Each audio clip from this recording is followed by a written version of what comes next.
এ কথা কি সত্যি যে যারা ডিলিটেড ভোটার তাদের বাড়িতে এবার পুলিশ আসবে? এটা কি সত্যি যে ডিলিট ভোটারদেরকে বাংলাদেশ পাঠিয়ে দেওয়া হবে?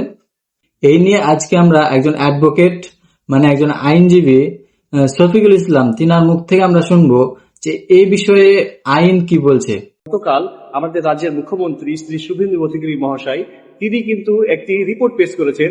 সেই রিপোর্টে তিনি বলেছেন যে গত ইংরেজি 14/5/2025 তারিখ মানে কেন্দ্রীয় সরকারের সচিব শ্রী প্রতাপ সিং রাউত তিনি কিন্তু একটি পশ্চিমবঙ্গ সরকারকে কিন্তু নোট পাঠিয়েছিলেন। সেই নোটে কিন্তু তিনি জানিয়েছিলেন যে যারা বাংলাদেশি অনুপ্রবেশকারী তাদেরকে এবার অ্যারেস্ট করতে হবে। অ্যারেস্ট করার পর তাদেরকে সরাসরি কিন্তু আপনার বিএসএফ এর হাতে তুলে দিতে হবে এবং বিএসএফ কিন্তু তাদেরকে কিন্তু বাংলাদেশকে কিন্তু পাঠিয়ে দেবে। এইরকম কিন্তু একটা আইন বা এরকম একটা নোট কিন্তু পাঠিয়েছিলেন, সেখানে বলা আছে। এবার ঘটনাটা হচ্ছে যে সেই আইনের কথাটা বা সেই নোটের কথাটাই কিন্তু গতকাল রাজ্যের মুখ্যমন্ত্রী তিনি কিন্তু বলেছেন এবং এই কথাটা বলার পরে যেটা হলো সেটা হচ্ছে যে যারা ডিলিটেড ভোটার আপনারা যারা আছেন তাদের মধ্যে কিন্তু একটা চাঞ্চল্য ছড়িয়ে গেছে বা একটা আতঙ্কের পরিবেশ তৈরি হয়ে গেছে যে তাহলে মাননীয় শ্রী শুভেন্দু অধিকারী মহাশয় মুখ্যমন্ত্রী তিনি যেহেতু এই কথাটি বলেছেন তাহলে কিন্তু সত্যি তাহলে পুলিশ এবার আমাদেরকে অ্যারেস্ট করে আমাদেরকে বিএসএফ এর হাতে হ্যান্ড ওভার করবে এবং বিএসএফ কিন্তু বাংলাদেশে কিন্তু পাঠিয়ে দেবে এই কথাটা। এবার এর একটি কিন্তু খুব সুন্দর আমি আইনি ব্যাখ্যা দিচ্ছি। দেখুন এই ক্ষেত্রে কিন্তু দুটো জিনিস আপনারা মনে রাখবেন। প্রথম কথা হচ্ছে যে মাননীয় শুভেন্দু অধিকারী মহাশয় তিনি যে কথাটা বলেছেন বাংলাদেশি অনুপ্রবেশকারী, কথাটা কিন্তু খেয়াল করুন, বাংলাদেশি অনুপ্রবেশকারী অর্থাৎ বাংলাদেশ থেকে চোরাচার পথে কিছু অনুপ্রবেশকারী বেআইনি ভাবে কিন্তু অনেক সময় দেখা যায় যে তারা কিন্তু আমাদের পশ্চিমবাংলা হোক বা ইন্ডিয়াতে হোক তারা কিন্তু চোরাপথে ঢুকে যায়। এবার আগে যেটা হতো বা এতদিন যেটা হয়ে আসছে সেটা হচ্ছে যে ধরুন একজন বাংলাদেশি আমাদের এখানে ধরা পড়লো, এবার তাকে প্রথমে যেটা করা হতো পুলিশ ধরলো, পুলিশ ধরার পরে তাকে কিন্তু কোর্টে কিন্তু চালান দেওয়া হতো। তারপরে কিন্তু সে কোর্টে বিচারপতির কাছে সে দোষ স্বীকার করতো কিংবা দোষ স্বীকার করতো না, যেটাই হতো না কেন, মানে এক কথায় কোর্টের মাধ্যমে কিন্তু তাকে কিন্তু পুশব্যাক করা হতো। মানে আগে কোর্টে আগে একটা বিচার হতো। কিন্তু মাননীয় মুখ্যমন্ত্রী যে কথাটা বলেছেন সেটি হলো যে ওই যে বললাম না যে গত ইংরেজি 14/5/2025 তারিখ আমাদের কেন্দ্রের যিনি একজন সেক্রেটারি ছিলেন প্রতাপ সিং রাউত তিনি একটি রাজ্যকে নোট পাঠিয়েছিলেন এবং সাথে একটা আইন পাঠিয়েছিলেন যে যে এবার সরাসরি যেটা করতে হবে সেটা হলো যে মানে ওই পুলিশকে যেটা বলা হলো যে পুলিশ আগে যেমন কোর্টে পাঠাতো কোর্টের মাধ্যমে বিচার হয়ে কিন্তু তাকে কিন্তু বাংলাদেশ পাঠানো হতো। অর্থাৎ এবার যেটা হবে সেটা হলো যে ওই বাংলাদেশি গুলোকে কিন্তু পুলিশ অ্যারেস্ট করবে, অ্যারেস্ট করার পরে তাদেরকে সরাসরি কিন্তু বিএসএফ হাতে হ্যান্ড ওভার করে দেওয়া হবে এবং বিএসএফ বিডিআর এর সঙ্গে কথা বলে তারা কিন্তু বাংলাদেশ পুশব্যাক করে দেবে এইটা।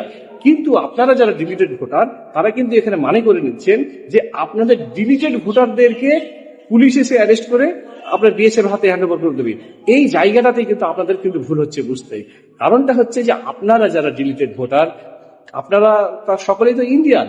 কারণটা হচ্ছে যে আপনারা ইন্ডিয়ান দাবি করেই তো আপনারা অ্যাপিল ট্রাইব্যুনালে অ্যাপিল ফাইল করেছেন এবং সব থেকে বড় কথা হচ্ছে যে আপনারা যারা ডিলিট হয়েছেন তারা কিন্তু কারো বাবার নামে ভুল আছে, কারো নিজের নামে ভুল আছে, কারো বয়সের ভুল আছে, অর্থাৎ ছোটখাটো কিছু ভুল আছে। এই ছোটখাটো ভুল করার কারণেই আপনারা কিন্তু জুডিশিয়াল রিভিউতে বাদ পড়েছেন এবং আপনারা কিন্তু অলরেডি কিন্তু অ্যাপিল কোর্টে অ্যাপিল ফাইল করেছেন।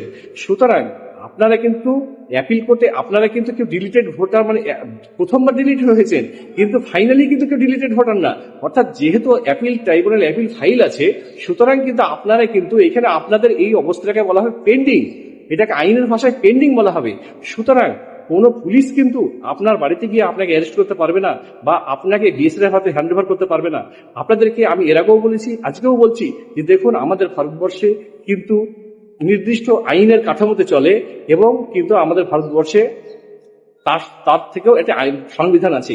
সেই সংবিধানে কিন্তু সমস্ত কথা লেখা আছে যে ভারত সরকার কিভাবে চলবে, পশ্চিমবঙ্গ সরকার কিভাবে চলবে সেগুলো বলে দেওয়া আছে, আইন কিভাবে কাজ করবে সমস্ত কথাই কিন্তু সেখানে কিন্তু বলা আছে। সুতরাং আমরা যদি আইনের বিশ্লেষণ করি বা সংবিধানের যদি বিশ্লেষণ করি তাহলে কিন্তু আমরা এখানে দেখতে পাচ্ছি যে আপনারা যারা ডিলিটেড ভোটার বা আপনারা যারা অলরেডি অ্যাপিল ফাইল করেছেন তাদেরকে কিন্তু সরকার কিন্তু মানে পুলিশ কিন্তু এসে অ্যারেস্ট করতেও পারবে না বা বিএসএফ হাতে কিন্তু হ্যান্ড ওভার করতে পারবে না বা বিএসএফ আপনাকে বাংলাদেশ পাঠাতেও পারবে না।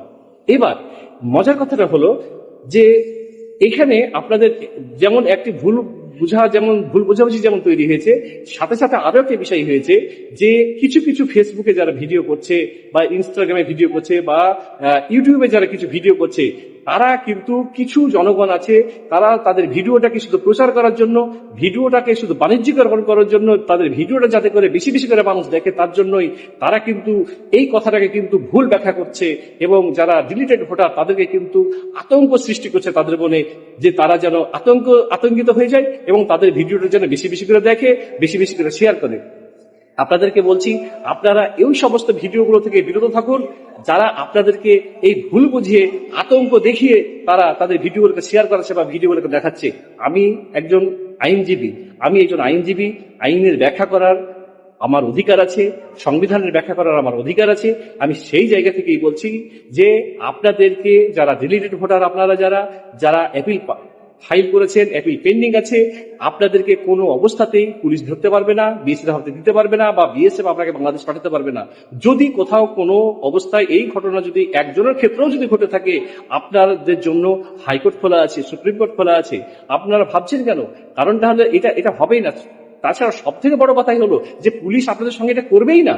এখানে যেটা বলেছেন মাননীয় মুখ্যমন্ত্রী, যে আইনের কথাটা বলেছেন, যে ঘটনাটার কথা বলেছেন, যে নিয়মের কথা বলেছেন, সেটা হচ্ছে বাংলাদেশ থেকে যে সমস্ত অনুপ্রবেশকারীরা যে কোনো রাতের অন্ধকারেই হোক বা কাঁটাতারে বেড়া পেরিয়েই হোক বা যে কোনো ভাবেই হোক, তারা ইন্ডিয়াতে তারা এসেছে, তাদের কাছে কোনো ডকুমেন্ট নেই, তারা ইন্ডিয়ান সিটিজেন নয়, অরিজিনালি তারা বাংলাদেশের সিটিজেন, তাদের ক্ষেত্রে কিন্তু এটা বলা হয়েছে। একদম আপনারা যারা ডিলিটেড ভোটার তাদের ক্ষেত্রে কিন্তু এই কথাটা একদম বলা হয়নি। তাই আমি আপনাদেরকে নিশ্চয়তা দিচ্ছি যে আপনারা নিশ্চিত থাকুন যে আপনাদের সঙ্গে এই ঘটনাটা ঘটবে না।